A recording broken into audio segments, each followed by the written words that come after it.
রাসূলুল্লাহ সাল্লাল্লাহু আলাইহি ওয়াসাল্লাম বলেন, তোমাদের সামনে যদি কোনো অন্যায় সংগঠিত হয় তবে তুমি হাত দ্বারা প্রতিহত করো, যদি সামর্থ্যে না কুলায় মুখ দ্বারা প্রতিহত করো, যদি তাও সম্ভব না হয় অন্তর থেকে ঘৃণা করো। তবে মনে রাখবা, এটা হচ্ছে ঈমানের নিম্নতম স্তর। এই যে রাসূলুল্লাহর হাদিস, আমি আরেকটা হাদিসের কথা বলি। নবী করিম সাল্লাল্লাহু আলাইহি ওয়াসাল্লাম আরও বলেন, সমগ্র মুসলিম উম্মাহ একটি দেহের মতো।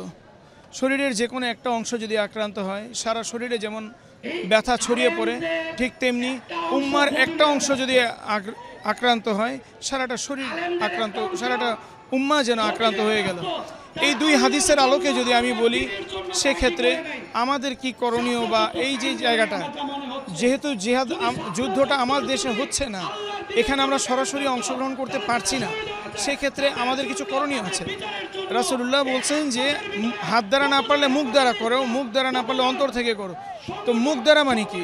এই মুখ দ্বারা মানে আজকে যে সবাই মাঠে নেমে এসছে, সবাই আওয়াজ তুলছে, এইটা হচ্ছে সে মুখ দ্বারা প্রতিবাদ করা। আমি কিছু হাত দিয়ে করতে না পারলে মুখ দিয়ে করছি, যে যে এটা ঠিক হচ্ছে না, এটা অনুচিত। তো এখনকার দিনের সাপেক্ষে মুখ দ্বারা প্রতিবাদের আরেকটা অর্থ হচ্ছে সোশ্যাল মিডিয়া। প্রত্যেকটা মানুষের হাতে পকেটে mobile phone, YouTube, Facebook, Instagram, এই সব কিছু আমরা সারাদিন রাত ইউজ করি। তো সেই ক্ষেত্রে এই জিনিসগুলোতে এই ফিলিস্তিনের মুসলিম জনতার পক্ষে, ইসরায়েলি আগ্রাসনের বিপক্ষে আমাদের যেন অবস্থানটা পরিষ্কার হয়, বারবার যেন আমরা এই ব্যাপারে অ্যাওয়ারনেস করতে পারি।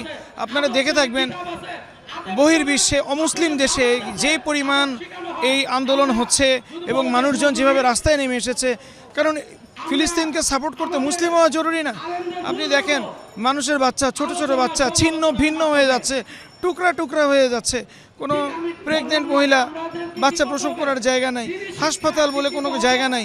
সমস্ত হাসপাতাল স্বাস্থ্যকর্মীদেরকে মেরে, লাস্ট 2 দিন আগে গুলি করে 15 জনকে এক গাড়ির মধ্যে মেরে স্বাস্থ্য সেবায় যারা নিয়োজিত ছিলেন তাদেরকে বুলডোজার দিয়ে মাটি চাপা দিয়ে দিয়েছেন।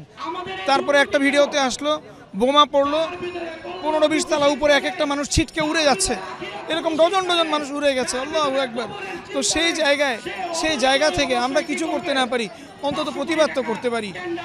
তারপরের কথাটা হচ্ছে, তৃতীয়ত আমাদের যে করণীয় যে জায়গা, সেই জায়গাটা হচ্ছে আমরা যে ইসরায়েলি এবং আমেরিকার যে স্বাস্থ্য সংশ্লিষ্ট পণ্যগুলো, সেগুলো আমরা যেন বয়কট করি। কারণ এইখানে এটার কি ইম্প্যাক্ট আছে আপনি জিজ্ঞেস করেছেন। Impact, massive impact. আপনি জানেন এই বাংলাদেশে 20 কোটি, কিছুদিন আগে শুনলাম 40 কোটি মানুষের বাস। এই প্রতিটা মানুষ আমরা ভোক্তা। এই পুরো মিডল ইস্ট, পুরো দুনিয়ার সব ধরনের প্রোডাক্টের সবচেয়ে বড় ভোক্তা। বিলাসবহুল জীবনযাপনে আমাদের বড় বড় আমির ওমরারা ব্যস্ত। সৌদি আরব থেকে শুরু করে মুসলিম বিশ্বের যারা কাণ্ডারি, তারা আরাম আয়েশে গায়ে ভাসিয়ে দিয়েছে। তো যত রকম বিলাসবহুল পণ্য, এমনকি জীবনে চলার পথে ঘুম থেকে উঠে বিছানায় শুতে যাওয়া পর্যন্ত আমরা যত প্রোডাক্ট ব্যবহার করি, আপনি দেখবেন সিংহভাগই হচ্ছে ইসরায়েলি বা আমেরিকান ইসরায়েলি স্বার্থ সংশ্লিষ্ট পণ্য। কিন্তু এগুলোর অনেক অল্টারনেটিভ থাকা সত্ত্বেও আমরা কেউ কিন্তু এটার বয়কট করছি না। আমরা আজকে স্লোগান দিচ্ছি, ইসরায়েলি পণ্য বয়কট করো।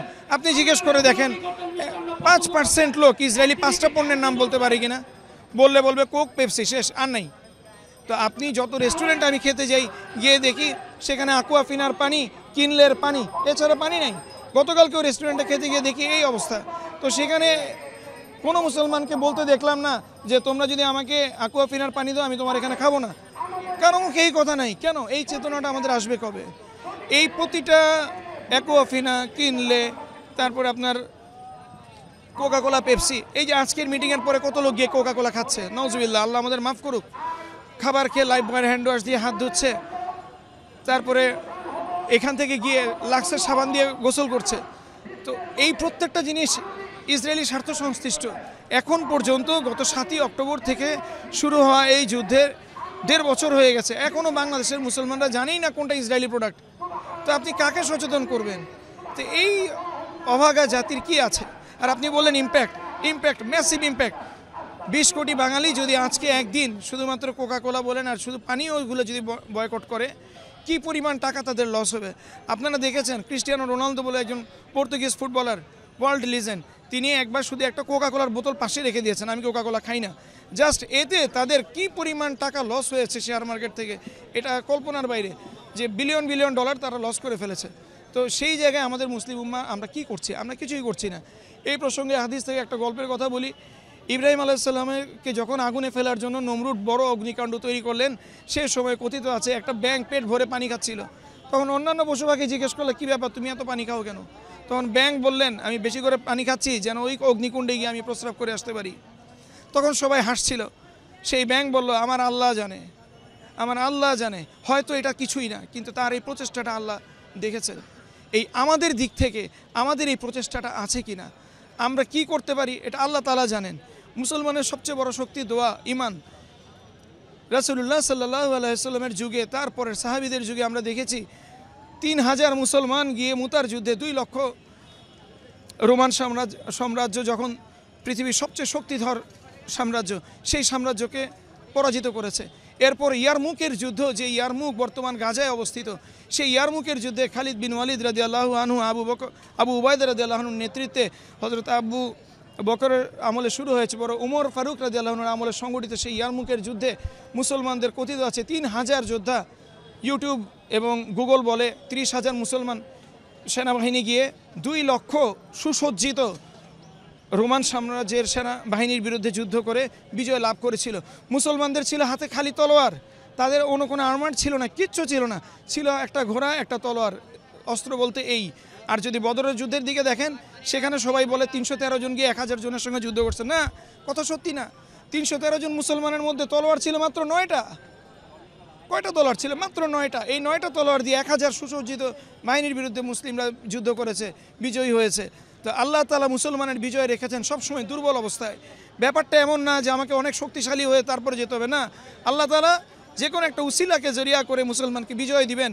তাই আমাদের দিলের মধ্যে এই তামান্না যেন থাকে, আমরা এই যুদ্ধে অংশগ্রহণ করব, ইসলামকে আমরা বিজয়ী করব, ফিলিস্তিনকে আমরা স্বাধীন করব, ইসরায়েলকে যেন আল্লাহ তাআলা ধ্বংস করে দেন। আমাদের দিলে এই তামান্না থাকবে, আমাদের মোনাজাতে এই তামান্না থাকবে, এই দোয়া থাকবে। কোনোতে নাজিলার নামাজ হবে, মুসলমানরা কাঁদবে চোখের পানি ছেড়ে। তাহাজ্জুদের নামাজ থেকে মুসলমানদের আগেকার বিজয়গুলো অর্জিত হয়েছে। সেই ইয়ারমুকের যুদ্ধের কথা বলছিলাম, খালিদ বিন ওয়ালিদ রাদিয়াল্লাহু আনহু ইয়ারমুকের যুদ্ধের দিন, সেই 636 সালের 15ই আগস্ট যেদিন যুদ্ধ শুরু হয়, সেই রাত্রে একজন মুসলিমকে উনি সেনাবাহিনীর কাউকে ঘুমাতে দেন নাই। বলছেন, জায়নামাজ থেকে আমরা মুসলমানের বিজয় আজকে নিশ্চিত করে উঠব। কেন?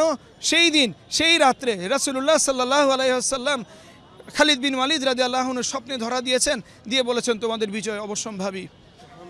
মুসলমানের বিজয় আসবে দোয়াতে, ইমানে, আমলে। আমরা সেই মুসলমান না, আমাদের সেই ইমান নাই, আমল নাই, মুনাফিক। এই দেশের মুসলমান, আমরা নামাজ পড়ি না।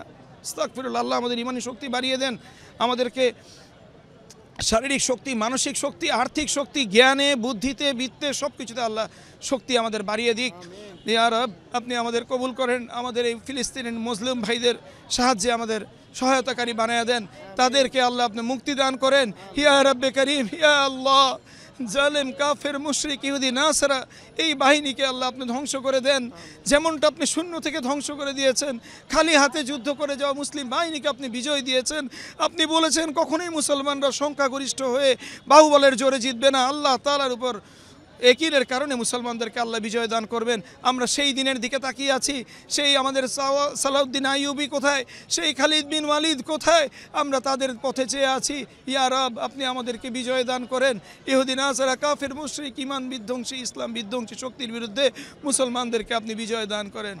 আমিন। আখির দাওয়ানা আলহামদুলিল্লাহি রাব্বিল আলামিন। আসসালামু আলাইকুম ওয়া রাহমাতুল্লাহি ওয়া বারাকাতুহু।